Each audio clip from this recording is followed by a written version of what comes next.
오늘 말씀은 요한복음 16장 25절에서 27절입니다. 우리 한 절씩 교독하고 27절은 같이 읽겠습니다. 이것을 비유로 너희에게 일렀거니와 때가 이르면 다시는 비유로 너희에게 이르지 않고 아버지에 대한 것을 밝히 이르리라.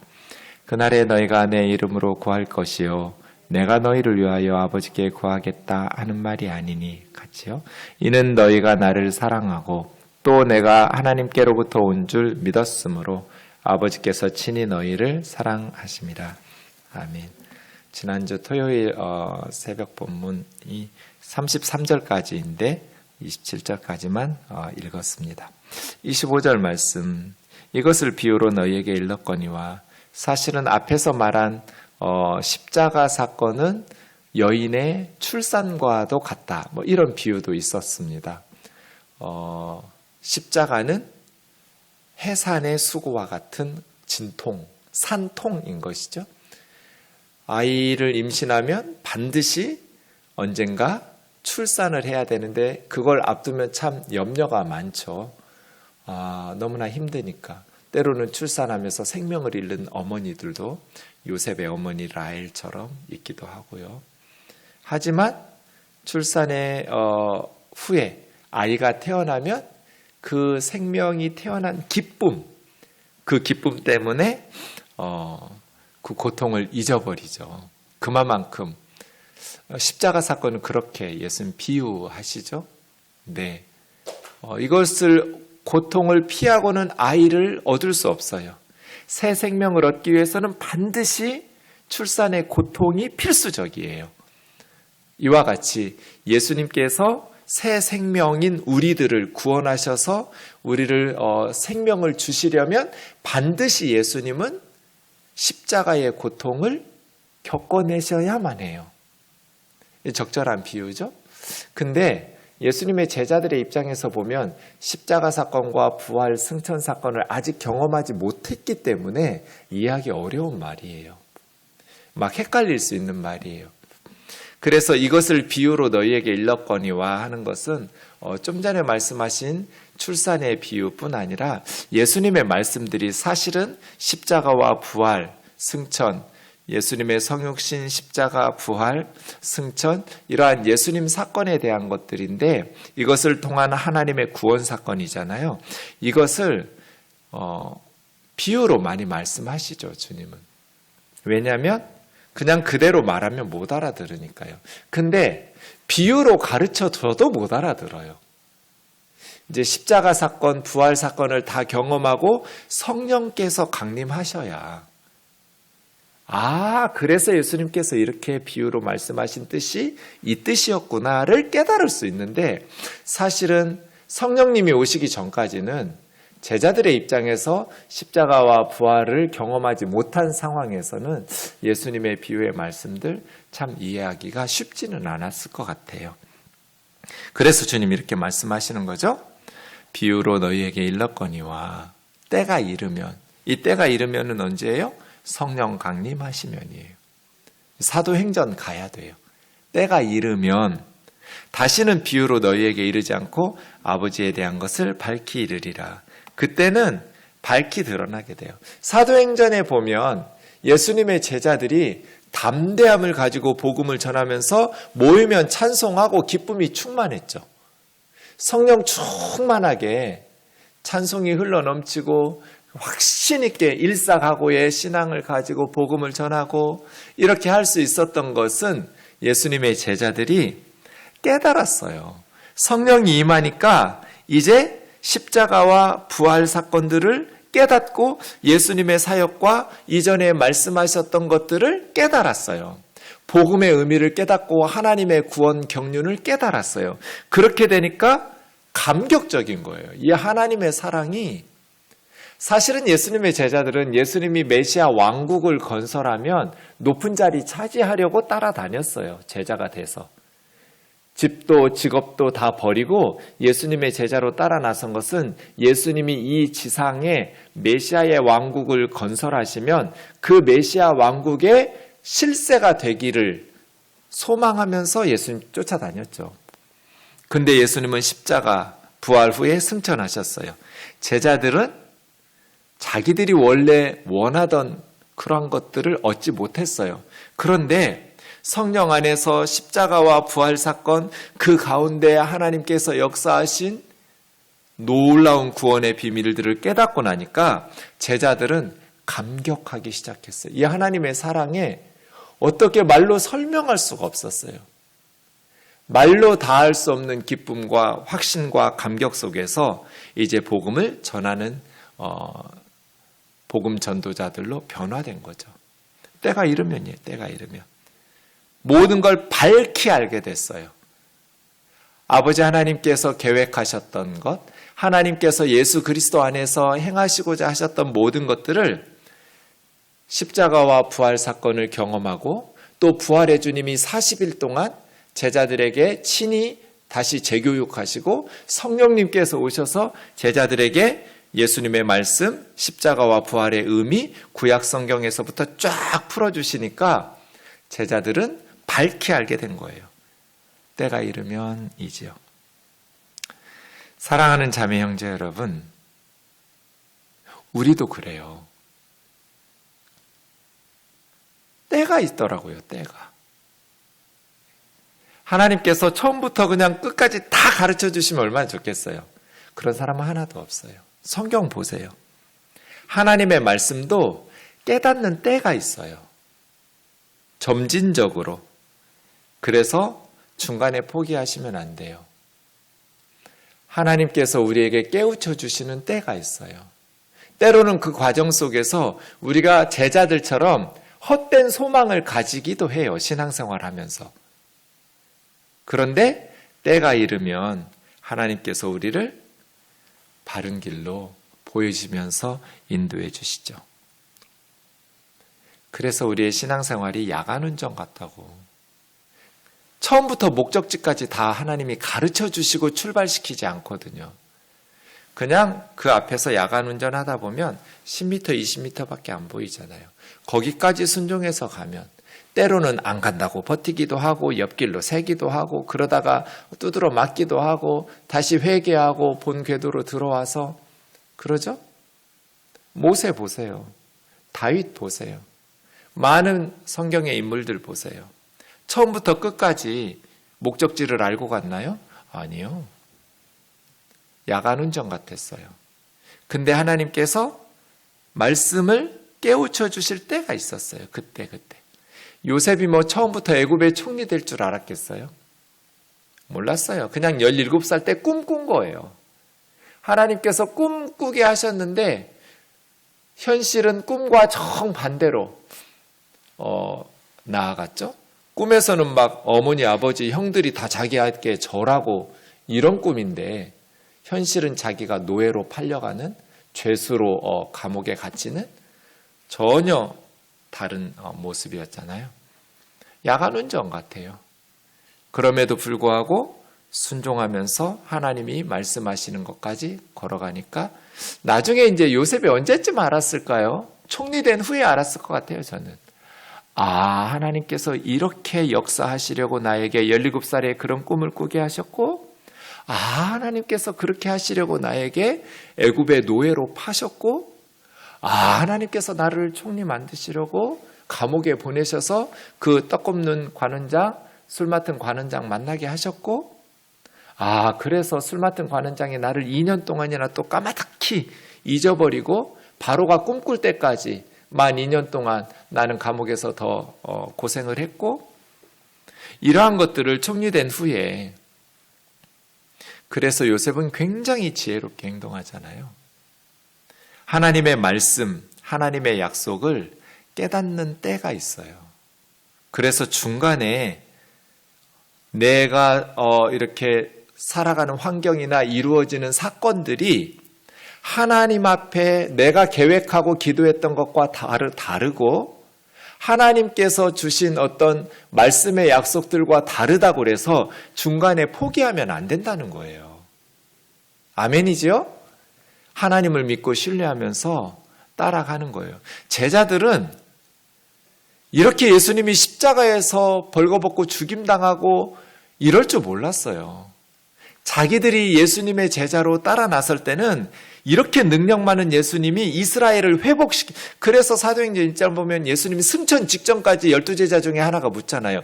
주께서 이스라엘을 회복하실 때가 지금이냐고. 그건 하나님이 때와 시간을 알아서 하실 거고 너가 신경 쓸 거 아니라고.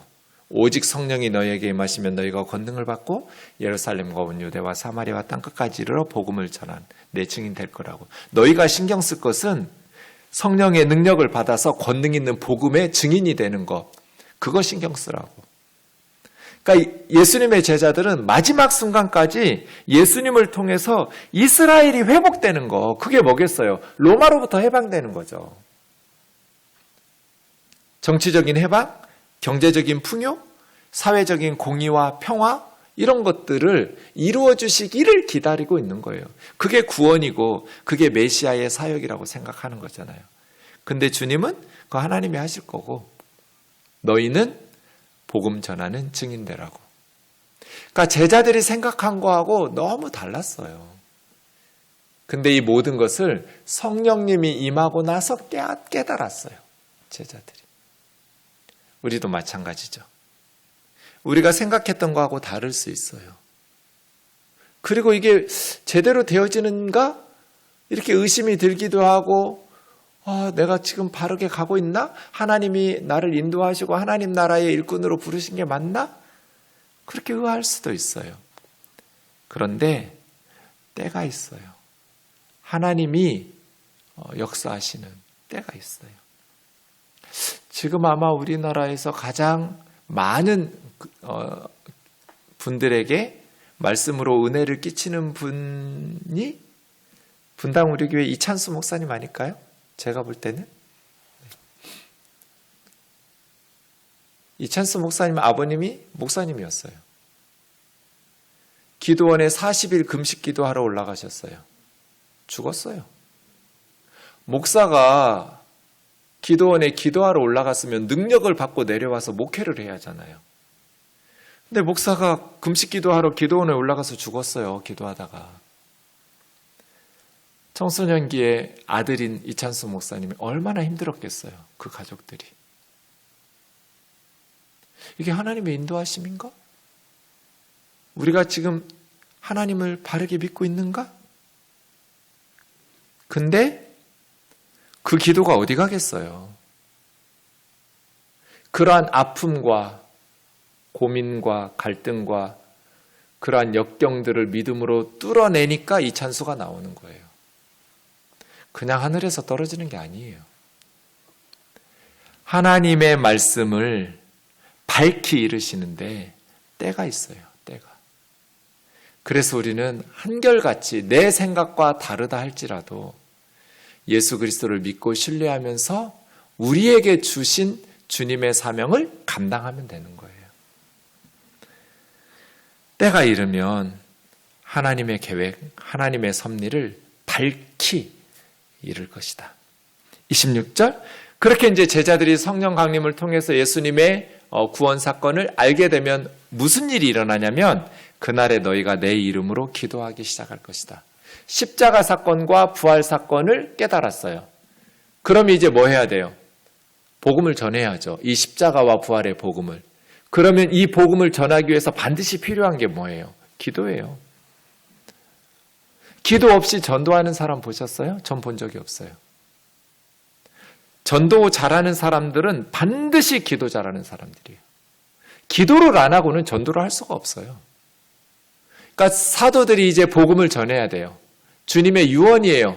모든 족속에게 가서 제자를 삼고 복음을 전하고 세례를 주라고. 천하 만민에게 이 복음을 전하라고 주님께서 명령하셨어요. 그럼 제자들이 어떻게 그 사역을 감당해요? 엄청난 박해가 있는데 기도해요. 네. 십자가 사건과 부활의 사건을 깨닫고 나면 기도하게 돼요. 그렇죠? 예수님의 구원 사역에 근거해서 내 의를 들고 주세요가 아니라 예수 그리스도의 사역을 들고 하나님 앞에 나아가서 주세요 하는 거예요. 너희가 내 이름으로 구할 것이요 내가 너희를 위하여 아버지께 구하겠다 하는 말이 아니니.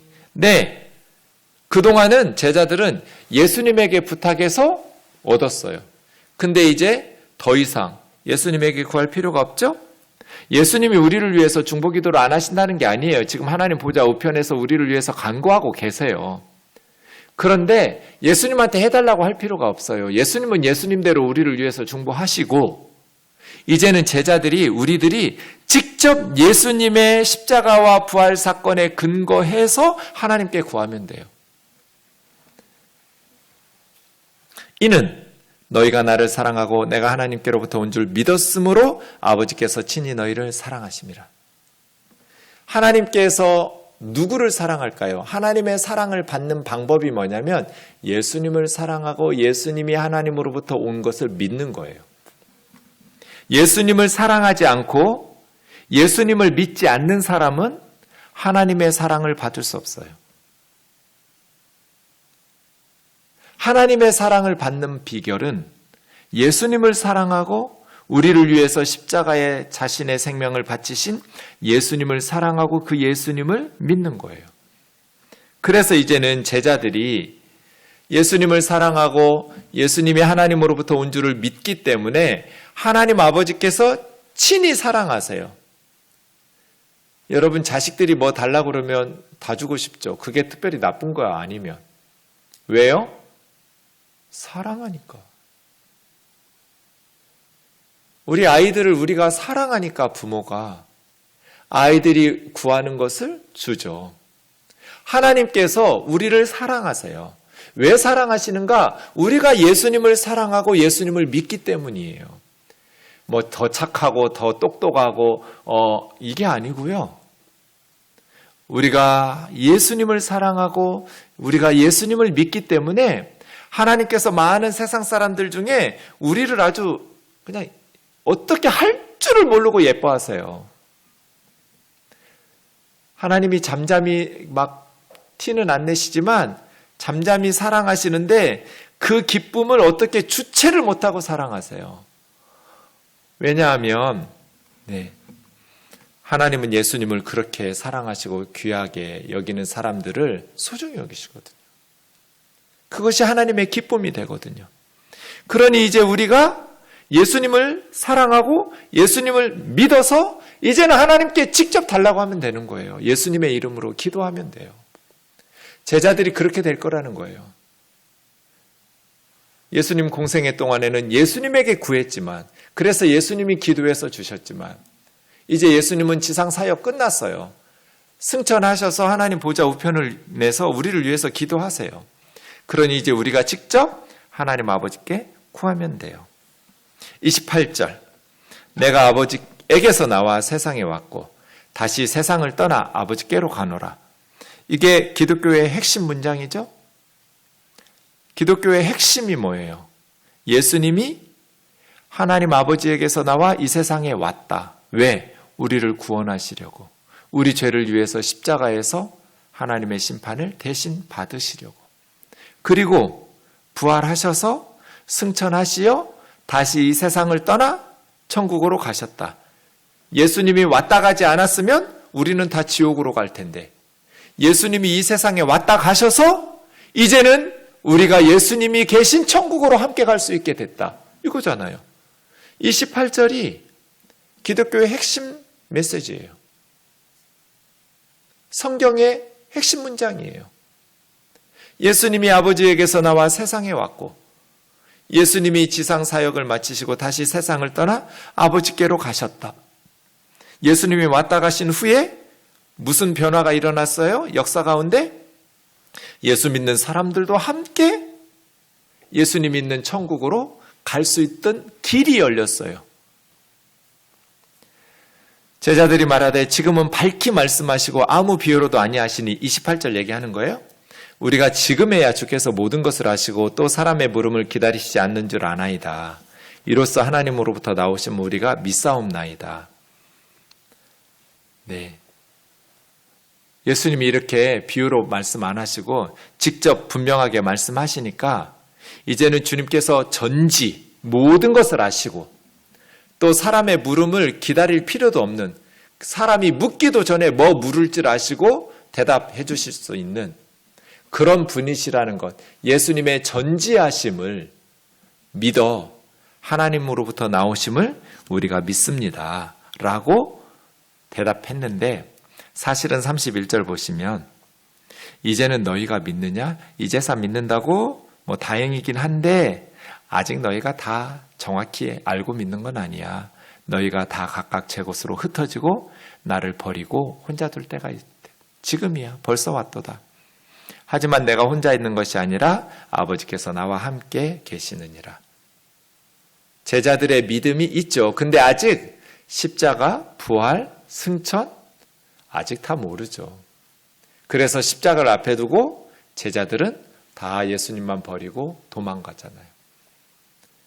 그러니까 아직은 때가 이르러야 모든 것이 밝히되는 거예요. 믿음이 있는데 제자들에게 그 믿음에 이제는 역경과 시련이 불어닥칠 거예요. 그래서 예수님만 혼자 버리고 달아나기 시작할 거예요. 여러분 13장 세족식 다음부터 지금 16장까지 마가 다락방에서 마지막 제자들의 고별 설교를 쭉 하고 이 9절이 33절이 마지막이에요. 왜냐하면 17장은 예수님이 하나님 앞에 기도하는 대제사장적 기도니까요.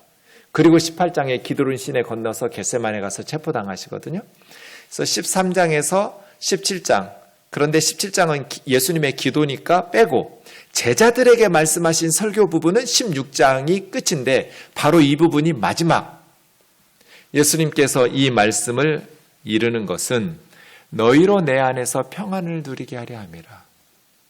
박해가 시작돼요. 예수님 버리고 다 제각각 흩어질 거예요. 구심점인 예수님이 이제 사라져버리니까 제자들은 달아나기 시작할 거예요. 하지만 내 안에서 평안을 누리게 하려 함이라. 참된 평안은 예수님 안에 있어요. 예수님 안에서 평안을 누리게 함이라. 세상에서 너희가 환난을 당할 거야. 이 세상은 너희를 나를 십자가에 못 박아 죽인 것처럼 멸시하면서 박해할 거야. 이것이 세상이야. 여기서 환난이라는 것은 엄청난 박해예요. 단어가 아주 강한 단어예요. 그냥 적당히 혼나는 단어가 아니에요. 틀립시스라는 말은 순교를 각오해야 될 그런 박해들이에요. 세상에서 너희가 환난을 당할 것이야. 그러나 담대해라. 내가, 여기서 내가는 강조되어 있는 나예요. 다른 누구도 아닌, 누구도 불가능해요. 근데 내가, 예수님만이 세상을 이기었노라. 이렇게 선언하시고 십자가 걸어가신 거예요. 이 33절이 제자들에게 하신 마지막 말씀이에요. 그리고 기도하시고 겟세마네로 가시니까요. 고별 설교의 마지막. 이 고별 설교의 마지막 메시지는 뭐예요? 너희가 환난을 당할 거야. 그러나 담대해라. 내가 세상을 이겼다. 여기서 말하는 세상은 제자들을 박해하는 세상, 하나님의 뜻을 거역하고 사람들에게 죄짓게 하고 그 결과로 사망의 열매를 맺게 하는 사탄의 세력이죠. 죄와 사망의 권세가 지배하는 이 세상이에요. 그 세상을 예수님이 이긴 거예요. 예수님은 지금 십자가를 앞에 두고 지금 뭐 우울하거나 걱정 근심이 한 게 아니고 내가 세상을 이기었노라. 싸워서 정복하러 가는 거예요. 그리스도의 십자가는 패배처럼 보이지만 세상을 정복하는 승리 사건이에요. 예수님은 자신의 십자가의 죽으심을 통해서 죽음의 세력을 제거하는 거예요. 하나님의 백성들을 지배하고 있는, 지금까지 누구도 그 사망의 권세를 깨뜨린 적이 없어요. 왜? 죄 때문에. 그 죄의 권능은 율법이에요. 율법은 우리에게 죄를 지으면 반드시 죽을 거라고 하나님의 심판이 예고되고 있잖아요. 죄를 범함에도 불구하고 하나님은 심판 없이 용서하고 다 천국에, 이런 법이 없어요. 이것은 하나님의 법이기 때문에 1.1핵도 없앨 수가 없어요. 율법의 정신은 뭐예요? 죄를 범하면 징계받는 거예요. 그런데 모든 사람이 죄를 지어요. 그래서 이게 하나님의 원리대로 어떻게 깨뜨릴 수가 없어요. 왜냐하면 모든 사람이 죄를 짓기 때문이죠. 그러면 하나님의 법, 율법의 정죄에 의해서 사망. 그런데 이제 예수님께서 그 율법 아래 우리와 똑같이 성육신 하셔서 사람의 모습으로 오셔서 모든 것을 다 순종하시면서 사망의 권세를 깨뜨리신 거예요. 어떻게? 우리 죄를 대신하여 하나님 앞에서 형벌을 받아주셔서. 그래서 예수님은 정복자를 향해서 내가 세상을 이기었노라. 이거 완료형이에요. 미래인데 아직 십자가 지시기 전이잖아요. 근데 너무나 확실한 미래는 과거형으로 써버려요. 완료형으로. 이미 그게 다 이루어진 것처럼. 예를 들어서 나는 내일 밥을 먹었다. 이거 말이 안 되잖아요. 나는 내일 밥을 먹을 것이다. 이렇게 미래형으로 말해야 되는데 내일 밥 먹을 게 너무 확실하면 나 내일 밥 먹었어. 분명히 먹는다 이거거든요. 이런 식으로 내가 세상을 이겼어. 아직 안 이겼어요. 아직 사탄의 권세가 깨지지 않고 십자가 전이에요. 그런데 제자들에게 너무나 분명한 미래니까 완료형으로 써요. 내가 세상을 이기었노라. 무슨 뜻이에요? 내가 십자가에서 죽임 당하고 사흘 만에 부활해서 사망의 권세를 깨뜨릴 거라는 거예요. 그럼 그리스도인의 사명이 뭐예요? 세상에서 너희가 환난을 당할 것이다. 그러나 담대하라. 세상에 환난이 있다고 해서 세상을 버리고 기도원으로 수도원으로 도피하면 안 돼요. 세상의 환난을 피하기 위해서 세상 사람들에게 동화되어서 세속화돼 버리면 안 돼요. 세상에 살면서 환난을 당하면서 세상을 변화시키는 복음의 일꾼, 세상의 소금과 빛이 돼야 돼요. 예수님처럼 말이에요. 사망의 권세를 깨뜨리고 다시 부활하신 부활의 증인들과 같이 우리는 복음으로써 예수님의 십자가의 진리로서 사탄의 사망의 권세를 깨뜨리고 예수 그리스도의 복음으로 한 사람 한 사람을 구원의 방주에 실어가지고 천국의 항구에 같이 이르도록, 이것이 주님께서 우리에게 주신 그리스도인의 사명이에요. 세상이 너희를 박해하니까 세상을 버리고 도망가라. 주님 그렇게 말씀하신 적 없어요. 세상에서 박해받지 않도록 세상에 동화되어 세속화되라. 그렇게 말씀하시지도 않았어요. 박해받아라. 필요하면 순교 당해라. 때가 되면 하나님께서 그 세상을 변화시키실 거다.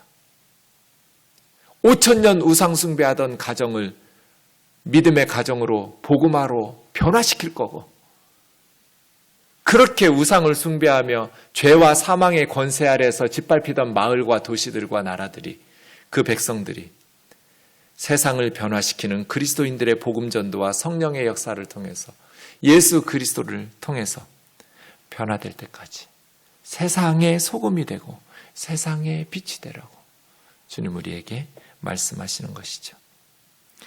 사랑하는 우면동 교우 여러분, 이 말씀을 가지고 우리가 나아갑시다. 주님의 십자가는 패배가 아닙니다. 철저한 패배처럼 보이지만 엄청난 승리인데, 그 승리는 예수님의 죽으심으로 죽음의 권세를 죽여버리는, 더 이상 하나님의 백성들, 예수 믿는 사람들에게 죽음이 지배하여 왕노릇하지 못하도록 다 패배당하는, 죽음이 패배당하여 새 생명으로 천국 백성으로 토해내서 살아나서 하나님 나라에 들어갈 수 있도록 만들어주신 놀라운 세상을 향한, 죽음을 향한 정복과 승리의 사건이라는 것을 기억하면서 우리가 이 사명을 잘 감당하는 그리스도인 되기를 원합니다. 찬양하고 기도합시다. 이 사명 감당을 위해서 우리 우면동교회에 필요한 것은 기도가 살아나야 돼요. 기도 없이 전도할 수 없고 기도 없이 사탄의 나라를 무너뜨릴 수가 없어요. 성령의 능력은 기도하는 자들에게 임하죠. 기도할 때 우리가 가정과 교회와 사회를 변화시킵니다.